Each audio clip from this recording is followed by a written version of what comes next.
Eh kung kuto mo, ay, pipisatin ka. Sabi ko, hindi mo ko ilalagay sa buhok mo. Gusto niya, pag naging kuto siya, kunin ko siya, I love you. Dito ka muna tumira, habang kuto ka pa. Pag naging tao ka na, update mo na lang ako. Yung mo minsan naiisip ko, paano kaya kung siya naman yung Bakit nga wala silang ka-emotion sa atin? Gusto hinahanap ko yun, Sisi. Yung gusto ko, pagising ko sa umaga, siya naman yung ayaw ako mawala. Magkaiba tayo kasi ng love nakaka- language. Hindi tayo pare-parehas. Kumbaga kayo, ganun kayo sa side na yun. Kami, iba kami ni Quiz. Hindi, try mo lang minsan. O bukas try mo lang. Ikaw yung clingy sa akin bukas. Pero yung gusto mo yung kunwari nagluluto ka, yung bigla ka nalang hahalikan, yung kunwari may ginagawa ka. Tapos tayo, di ba, pag darating siya, sobrang pogi mo! Walang ganun sila. Hindi, wala naman sobrang pogi kasi din sa akin. Basta yun, mahal namin kayo. Hindi lang siya yung parang araw-araw. Ba't ganon? Siguro nung mga unang 3 buwan, ganun kami. Nung unang 3 buwan lang. Unang 1 taon, parang unang 1 taon ng relationship. Pero siyempre habang tumatagal, Lumalalim. alam niyo kung bakit? Sa sobrang dalang namin gawin, sobrang special siya pag ginagawa namin. Alam mo ba, pag kahit nakatayo ka lang dyan, tas medyo nakaano yung bicep mo, talagang anong-ano ko, talagang pogi nito. May ganon ako, ikaw, may ganon ka ba? Yun na lang. Kiss mo nga.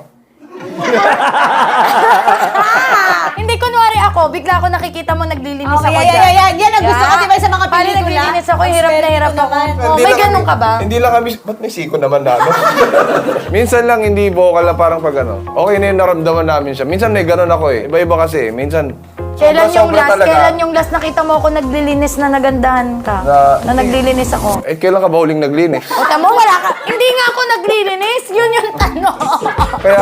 Kaya paano kaya yakapin ang naglilinis ka?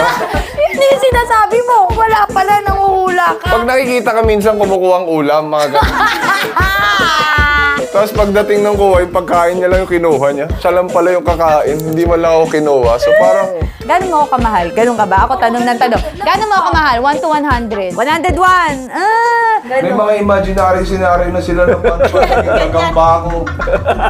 Shit, ganyan ka din? Sabi ko, pag naging gagamba ba ako, pipisatin mo. Kailangan naman alagaan kita. Tapos mas hurt ako kasi ako nga yung gagambay. Ako naman, Mikey, kunwari, naghiwalay tayo. Hahabulin mo ba ako? Ang basura naman ang mga tanong mo. Bakit basura? Nakakapikot. Ba't walang kwenta? Sasagutin mo lang naman, habulin kita. Sabi niya, bakit kasi maghiwalay? Ba't mo naisip yung walang ganun? Eh kung kuto mo, ay, pipisatin ka. Sabi ko, hindi mo ko ilalagay sa buhok mo. Gusto niya, pag naging kuto siya, kunin ko siya, I love you.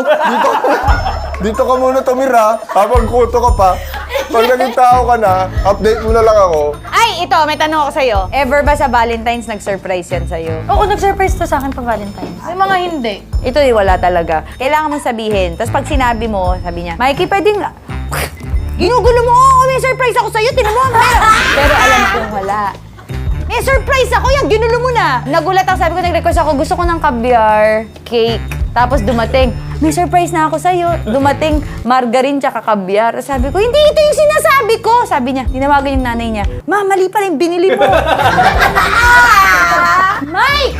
2 weeks ago ko pa sinabi sa'yo yun. Pag magbibigay, dapat practical. Oh. Saka minsan mag Valentine's quiz, sa dami ng, di ba, siyempre sa ginagawa nila, ang daming dumarating na bulaklak mula sa ano. Magandang idea yun ah. Nakakita ako inabot dun sa labas. Paano mo nalaman? Nakalagay dun, di ko natanggal yung...